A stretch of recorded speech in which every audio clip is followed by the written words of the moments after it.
Hello! Now we're in lockdown again, so I'm going to use that as an excuse to do a little bit more recording. It'll be a shorter series than last time and it may not be every day.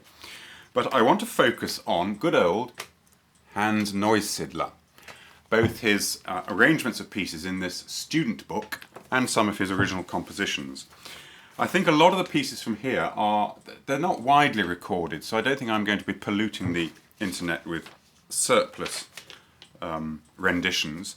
But the more I play these pieces, which are arrangements of chansons and dances and so on, the more enchanting I find they are. And I think they're beautiful, even if they are student pieces. And I'm just going to read from Newsidler's introduction.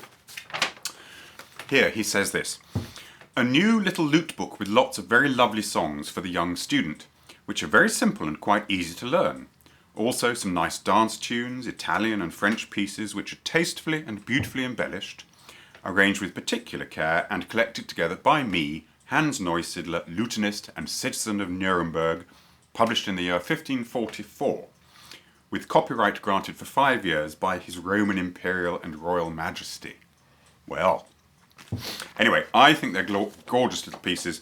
Unlike a lot of the lute music we hear that is contrapuntal, based on choral music, for example, by Josquin, and the wonderful recording recently by Jacob.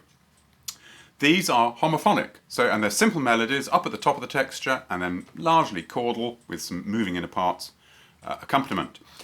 And when you play it, it's like having a choir at your fingertips. And what I've found is that the more you try to bring out the inner parts when they're doing something interesting, the more it goes wrong and you make an ugly sound and you get tense. The way to play this music, I find, is to get it up here, is to hear in your mind the part writing. It's very clear, it's generally 3-part texture, so Newsidler has to select at different moments whether to use the alto part or the tenor part in the middle of the texture. But if you can hear it in your mind, then somehow it translates to what's going on in your fingers, and I think it does for the listener as well. You don't have to sit there trying to focus on those inner parts. They will just emerge, because it's beautifully clear writing. So that's what I'm going to be doing. It might be every day, it might not be, but I hope you'll tune in sometimes and hear some of these little gems. They're very short, they're delightful little pieces, and I really do recommend them.